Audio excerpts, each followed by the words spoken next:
Boa tarde a todos. Continuando a série de estudo bíblico do Novo Testamento, iremos para Mateus, novamente, capítulo 11, a partir do versículo 24. O texto sagrado diz: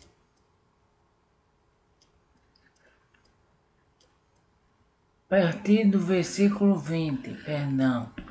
Então começou ele a lançar em rosto as cidades, onde se operou a maior parte dos seus prodígios, e não se haverem se arrependido, dizendo: ai de ti, Corazim, ai de ti, Betsaida, porque se em Tiro e em Sidom fossem feitos prodígios que em vós se fizeram, há muito que se teriam arrependido, com saco e com cinza. Por isso eu vos digo que haverá menos rigor para Tiro e Sidom no dia do juízo do que para vós. E tu, Cafarnaum, que te ergue até o céu, e serás abatida até o inferno. Porque se em Sodoma tivesse sido feito os prodígios que em ti se operam, teria ela permanecido até hoje. Eu vos digo, porém, que haverá menos rigor para os de Sodoma no dia do juízo do que para ti.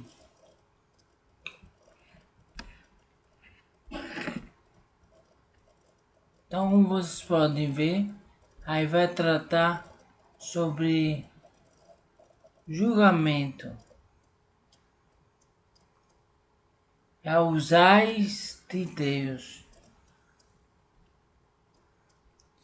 Segundo o comentário de Bacon, ele vai falar o seguinte: Corazim e Betsaida são cidades citadas aqui, versículos 21 e 22. Cada uma delas tem o seu ai. Ai de ti, Corazim! Ai de ti, Betsaida! Cristo veio ao mundo para nos abençoar, mas se essa bênção for desprezada, ele tem ais armazenados, e se os seus ais são mais terríveis de todos. Estas duas cidades estavam localizadas junto ao mar da Galileia, a primeira do lado leste e a última do lado oeste. Eram lugares ricos e muito habitados. Betsaida tinha sido elevada à cidade por Filipe, o tetrarca. Dela, Cristo tomou pelo menos 3 de seus apóstolos. Assim, essas cidades eram altamente favorecidas, mas, por não conhecerem o dia da sua visitação, elas caíram sob estes ais, que se prenderam a elas, e pouco tempo depois disso, decaíram e se reduziram a aldeias comuns e obscuras. Desta forma, o pecado arruína fatalmente as cidades, e as palavras de Cristo certamente se cumprem. Corazim e Betsaida são aqui comparadas com Tiro e Sidom, duas cidades marítimas sobre as quais lemos muito no Antigo Testamento, que tinham sido levadas à destruição, mas começaram a prosperar outra vez. Essas cidades eram fronteiriças à Galiléia, fazia fronteira com a Galiléia, mas eram mal vistas entre os judeus pela sua idolatria e seus pecados. Algumas vezes Cristo foi às proximidades de Tiro e Sidom. Está no capítulo 15, versículo 21. Mas nunca além. Os judeus teriam se horrorizado se ele tivesse, portanto, se ele tivesse ido. Os judeus teriam se horrorizado se ele tivesse ido. Portanto, Cristo, para convencê-los, humilhá-los, aqui mostra que Tiro e Sidom não tinham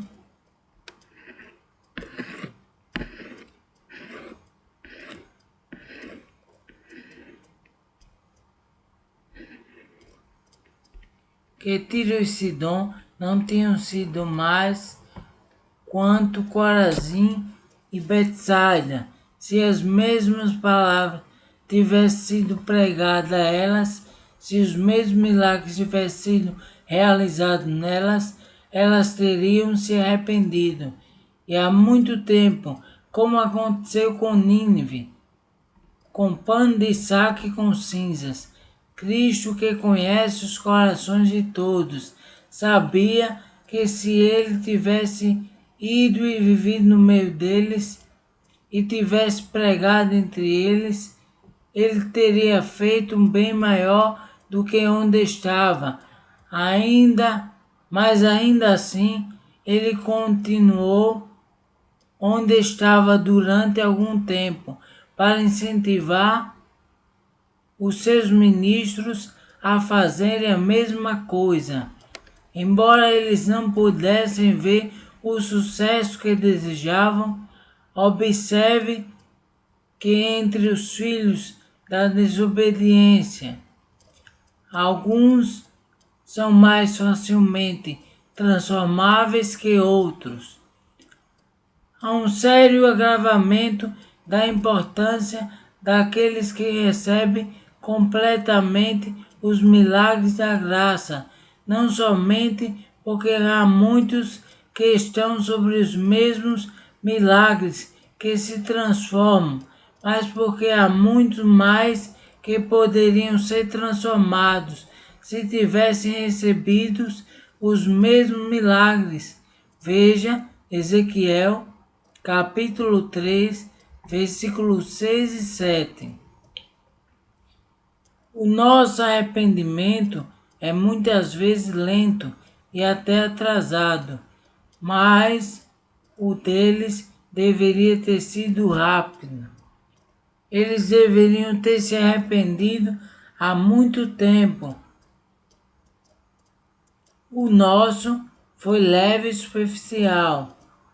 O deles deveria ter sido profundo e verdadeiro, com pano de saco grosseiro e com cinza.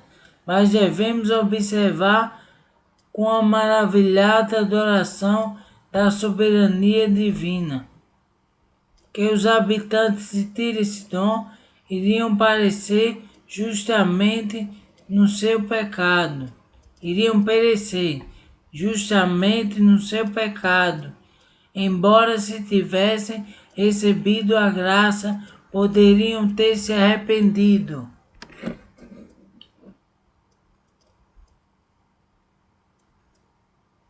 Pois Deus não teve nada a nenhum, não. Pois Deus não deve nada a nenhum homem. Que, portanto, Tiro e Sidom não seriam tão infelizes quanto Corazim e Betsaida, mas haveria maior tolerância com ele no dia do juízo. Versículo 22. Observe em primeiro lugar, no dia do juízo, o estado permanente dos filhos dos homens será determinado por um destino inalterável e infalível. Fielmente, felicidade inalterável e infalível. Felicidade e infelicidade. E os diversos graus de cada um deles.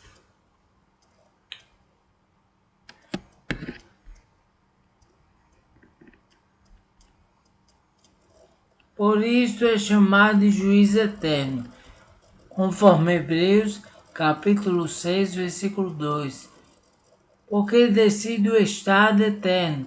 Em segundo lugar, naquele juízo, todos os milagres das graças que são recebidos quando estamos em um estado de experiência serão certamente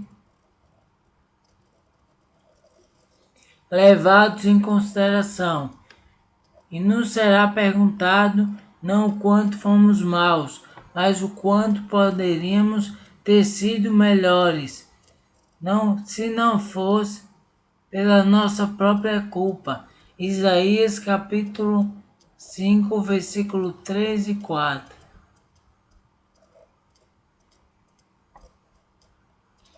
Em terceiro lugar, embora a condenação de todos que parecem seja insuportável, ainda assim a condenação deles que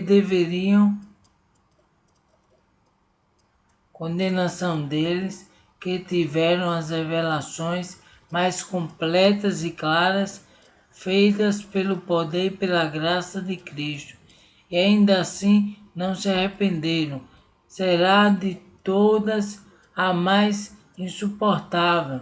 A luz e o som do Evangelho abrem os sentidos e aumentam a capacidade de todos que veem e ouvem, ou seja, para receber as riquezas da divina graça, ou se esta graça for desprezada, para receber os mais completos derramamentos da ira divina.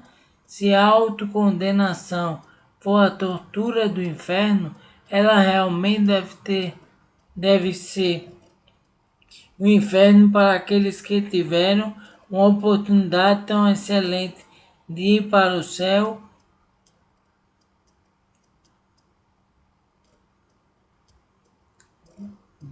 uma oportunidade excelente de ir para o céu.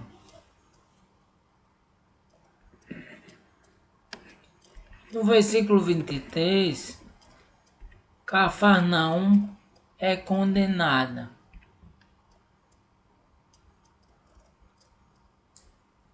Cafarnaum, acima de toda a cidade de Israel, foi dignificada com a residência mais frequente de Cristo, pois como Siló dos tempos antigos, o lugar que ele escolheu para fazer habitar o seu nome. E nisto ela era como Siló. Jeremias capítulo 7, versículo 12 e 14. Os milagres de Cristo aqui eram o pão de cada dia, e portanto, com o maná do deserto, eram desprezados o chamado de pão vivo. Então, o alimento de cada dia, o alimento celestial, era necessidade.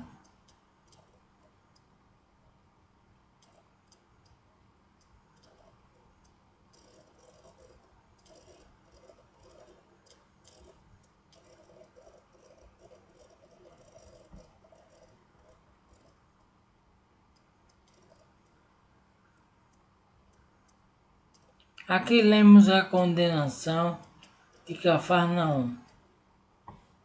Tu, Cafarnaum, que te ergues até os céus, serás abatido até o inferno.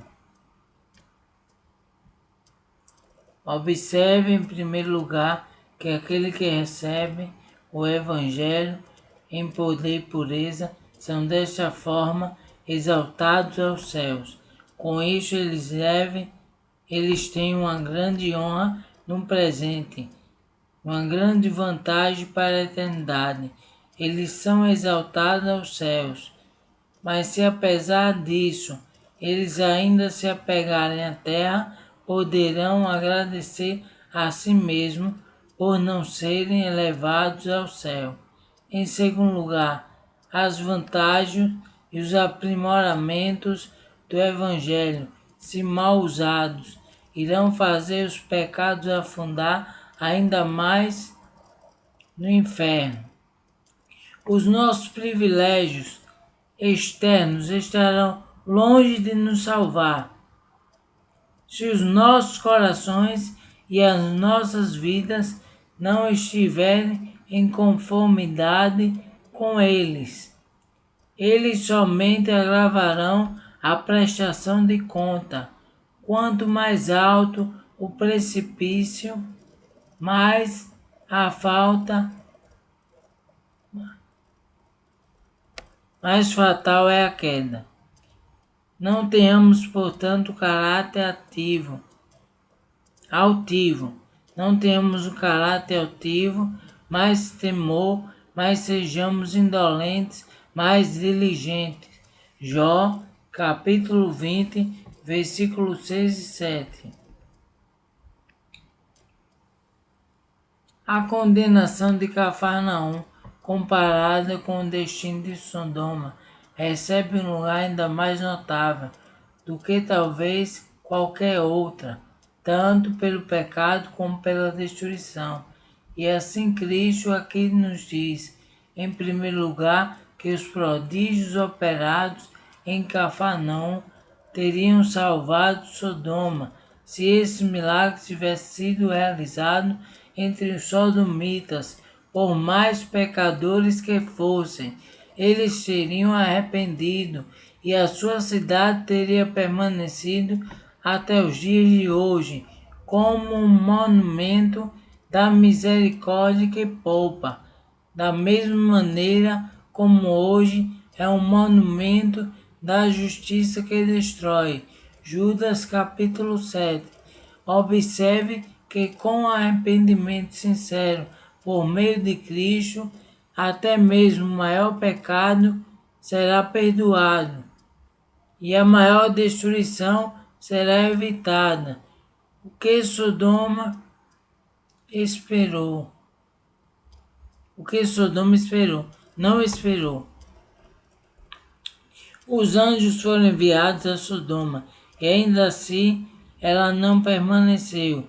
Mas se Cristo tivesse sido enviado para lá, não teria permanecido. Como é bom para nós, então, que o mundo futuro esteja sujeito a Cristo e não os anjos. Hebreus, capítulo 2, versículo 5. Ló não teria parecido um zombador se tivesse realizado milagres.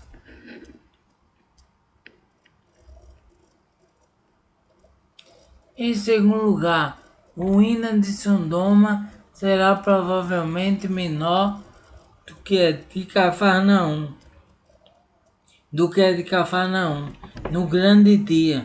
Sodoma terá muitas coisas pelas quais responder, mas não pecar de desprezar Cristo como terá Cafarnaum. O Evangelho terá um cheiro de morte para alguns e um cheiro que os mata. É de morte para morte. Uma morte grande demais. 2 Coríntios, capítulo 2, versículo 16. Cristo disse, o mesmo de todos os lugares que não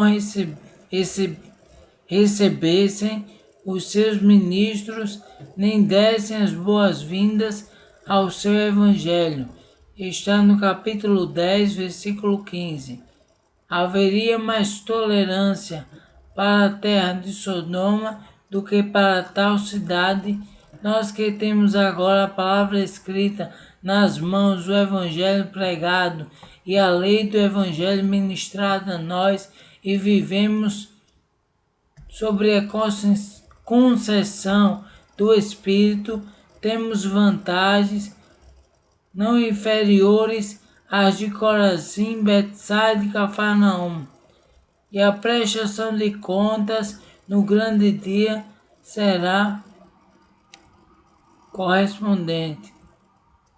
Portanto, foi dito com propriedade que os professores dessa época, não importando se irão para o céu ou para o inferno, serão os maiores devedores em qualquer um desses lugares.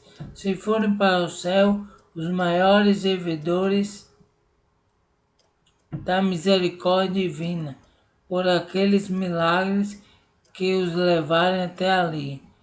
Se para o inferno, os maiores devedores da justiça divina por aqueles milagres que deveriam tê-los mantido afastados dali.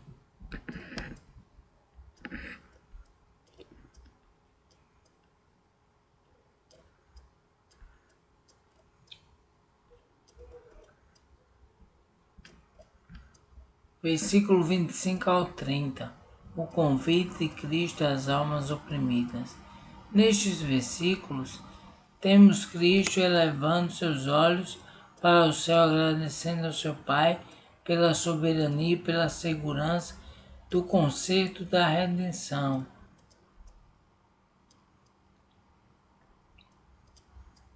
Aqui Cristo agradece a Deus, Pai, pela sua generosidade a favor dos pequeninos, a quem foram revelados os mistérios do Evangelho. Está nos versículos 25 e 26. Jesus respondeu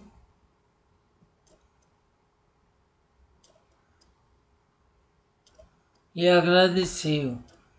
Isto é chamada a resposta, embora não haja outras palavras registradas anteriormente, a não ser as suas próprias, porque é uma resposta muito consoladora às considerações melancólicas que antecede e contraste com elas de maneira adequadamente equilibrada.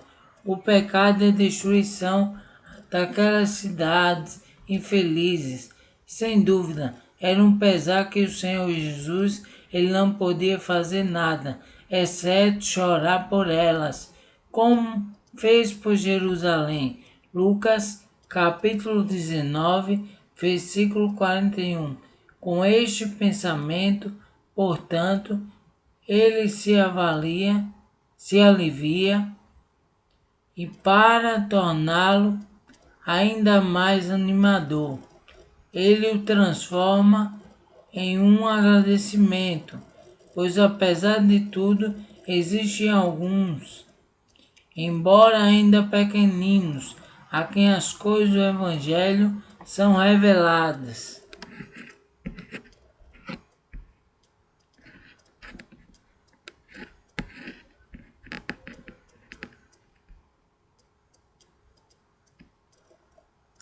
Embora Israel não se una, ainda assim será uma nação gloriosa. Observe que podemos obter um grande incentivo a erguer os olhos para Deus. Quanto à nossa volta, não vemos nada, exceto o que nos encoraja.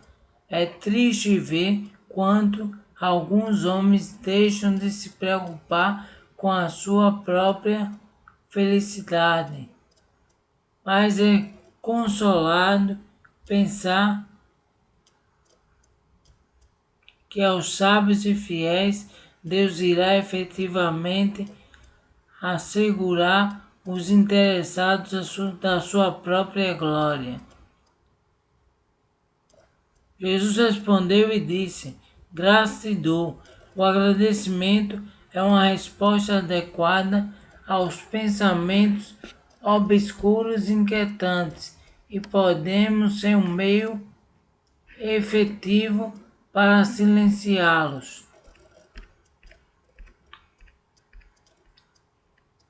Cânticos de louvor são alívios soberanos para nós, para as almas desalentadas, e irão ajudá-las a curar a melancolia. Quando não temos outra resposta pronta para o que nos traz tristeza e medo, podemos recorrer a esta expressão do Senhor Jesus: graça te dou, ó Pai. Devemos sempre bendizer a Deus por nossa atitude, não ser pior do que realmente é. Neste agradecimento de Cristo, podemos observar os títulos.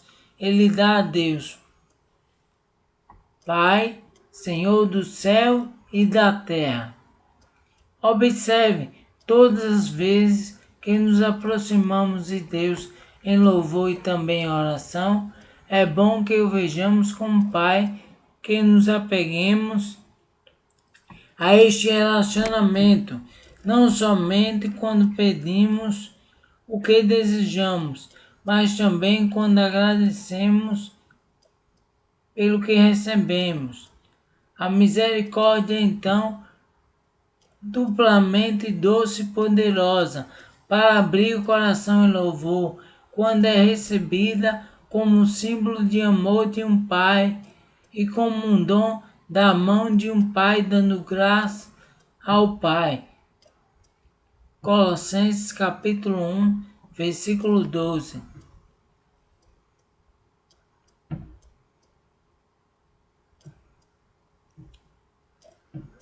É conveniente que os filhos sejam gratos e digam obrigado, Pai.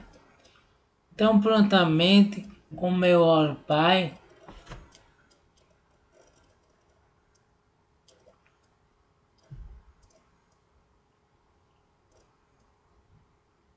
como eu oro, Pai.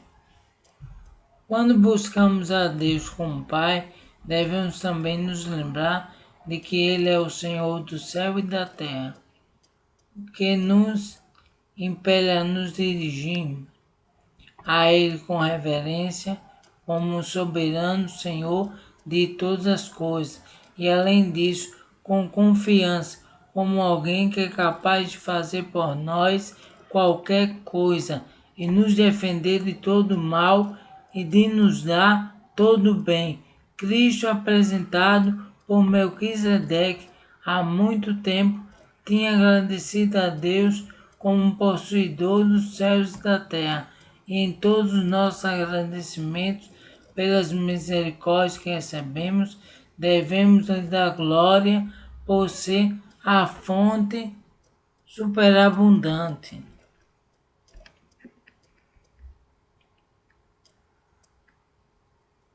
Pelo que ele dá graça, porque ocultaste as coisas aos sábios e instruídos, e as revelaste aos pequeninos. Estas coisas, ele não diz quais são as coisas, mas se refere às grandes coisas do Evangelho, às quais pertence a nossa paz. Lucas, capítulo 19, versículo 42. Assim ele fala enfaticamente sobre ela, estas coisas, porque eram coisas que o enchiam e devem também nos encher. Todas as outras coisas são nada comparada a estas coisas. Observem como as grandes coisas do Evangelho Eterno estiveram e estão ocultas de muitos que foram sábios e prudentes, que foram eminentes no aprendizado e na política do mundo. Alguns dos maiores intelectuais e dos maiores estadistas têm sido os maiores estranhos aos mistérios do Evangelho.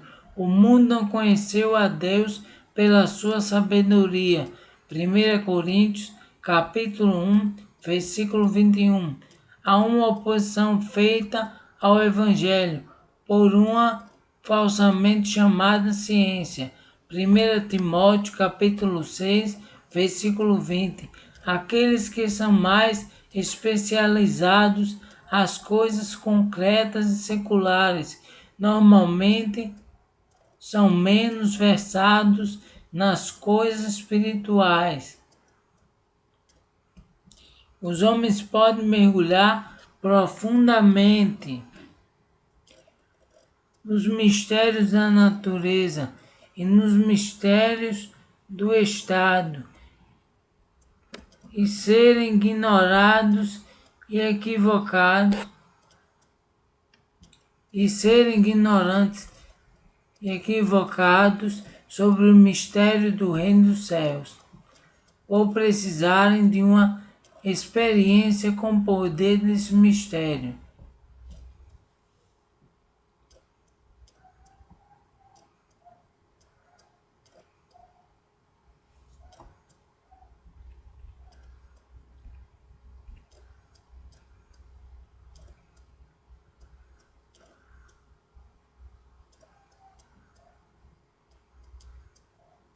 Quando a Bíblia diz que Deus ocultou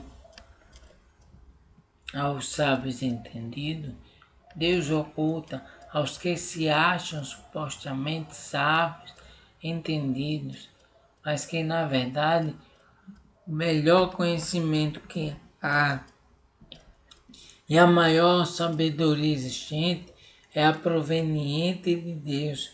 Tem pessoas que se acham com alto grau de saber, de conhecimento, mas na verdade não passa de algo vazio que existe dentro de si. Aparentemente é um oceano, mas na verdade é uma fonte seca.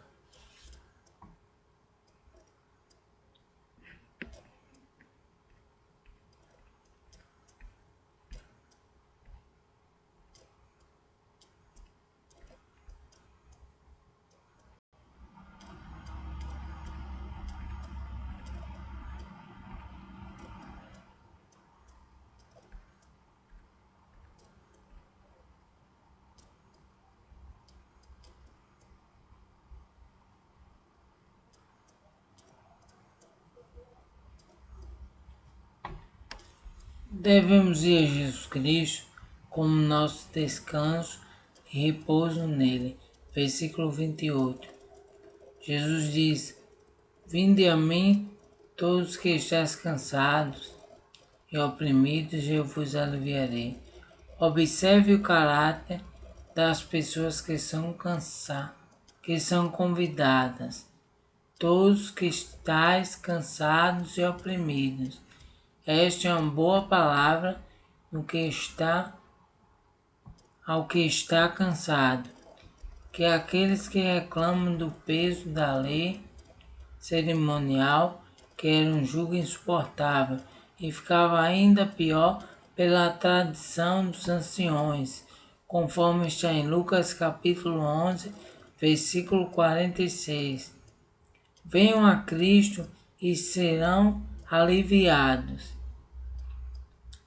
Jesus não veio trazer lei, Jesus veio trazer a graça. Jesus veio trazer o alívio. O que a lei era um jugo, com Cristo tornou-se alívio, descanso. Ele veio para libertar a sua igreja deste jugo, para anular a imposição destes rituais carnais e para apresentar uma maneira mais pura e espiritual de adorar, mas é necessário compreender o peso do pecado, tanto de culpa como do poder maligno que ele traz. Observe que são convidados para descansar em Cristo todos aqueles, e somente aqueles que percebem que o pecado é um peso e que gemem sobre este peso, os que não somente estão convencidos do mal do pecado, mas do seu próprio pecado. E também são contristados de alma, que realmente estão cansados dos seus pecados, cansados de servir ao mundo e à carne, que vem à sua triste e perigosa condição em razão do pecado e que sofrem e temem por isto, como Efraim. Jeremias, capítulo 31, versículo 18 ao 20. Filho pródigo, Lucas, capítulo 15, versículo 17. O publicano, Lucas, capítulo 18, versículo 13. Os ouvintes de Pedro, Atos, capítulo 2, versículo 37. Paulo, Atos, capítulo 9, versículo 4. E versículo 6 e versículo 9. O carcereiro, Atos capítulo 16, versículo 29 ao 30. Este é um preparativo necessário para o perdão e para a paz. O Consolador deve primeiramente convencer. João, capítulo 16, versículo 8. Fez a ferida e a ligará, conforme está em Oséias, capítulo 6, versículo 1. O Senhor diz também ao filho e Saro, está em Deuteronômio, capítulo 32, versículo 39. O próprio convite, vinde a mim, esta maravilhosa demonstração da grandeza de Deus que nós tivemos, versículo 27. Como o Senhor de todas as coisas pode nos afugentar dele, mas veja aqui como ele segura o cetro de ouro para que possamos tocar o seu topo e viver. Observe que é dever e interesse dos pecadores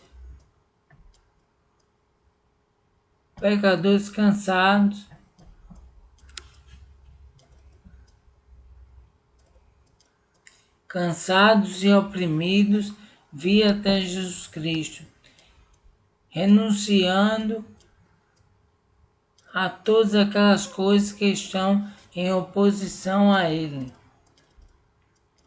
ou que competem com Ele, e nós devemos aceitá-lo como nosso médico e advogado, e desistir de nós mesmos, pela sua conduta e pelo seu governo, desejando livremente ser salvos por Ele. Temos que querer andar não conforme os nossos desígnios. Temos que procurar se deixar Jesus governar os nossos passos. Para isso, temos que aprender a palavra e a cada dia praticar. E Jesus, quando nos sentimos cansados, sobrecarregados, ele diz: vinde a mim. A quem Jesus chama, vinde, ele não lança fora. Então que você possa refletir que Jesus a todo dia chama cada um dos seus filhos ao arrependimento, a uma vida santa, a uma vida justa. Jesus te quer muito. A bênção prometida a todos aqueles que virem é o alívio de Cristo. Jesus disse: eu vos aliviarei.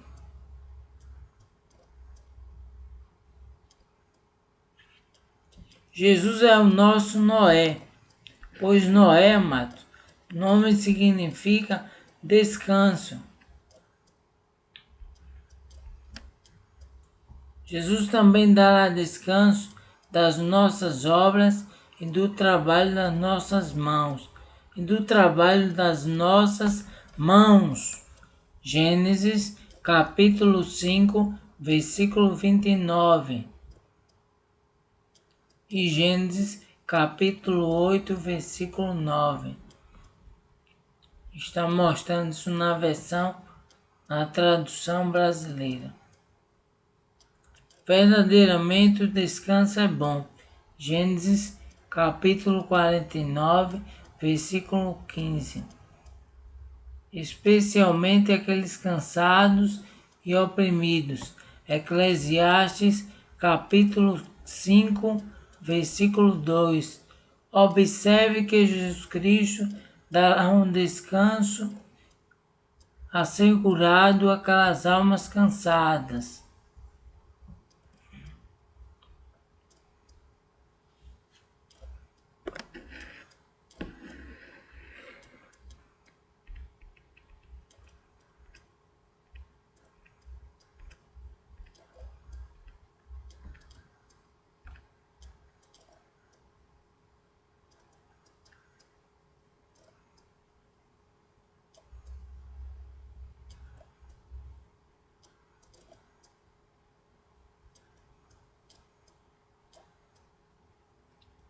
O impressionante é que o jugo no Antigo Testamento, quando era referido, mostrava para o povo algo que era cansado para o povo carregar.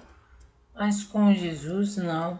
Jesus mostrou que o jugo dele é suave.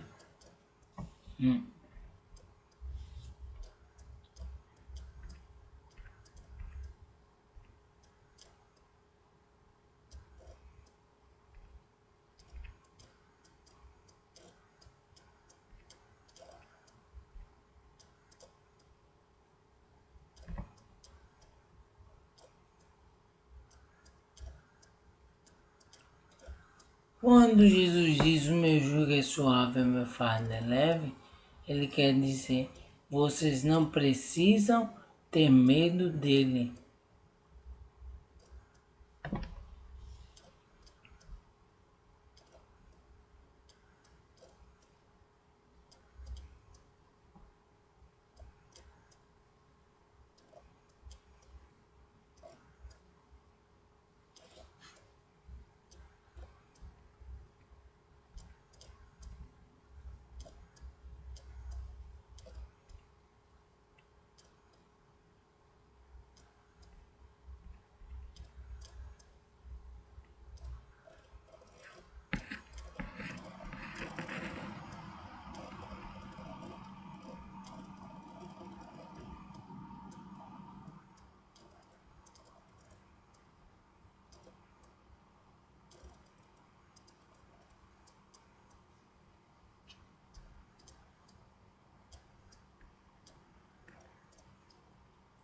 Que Deus possa continuar te abençoando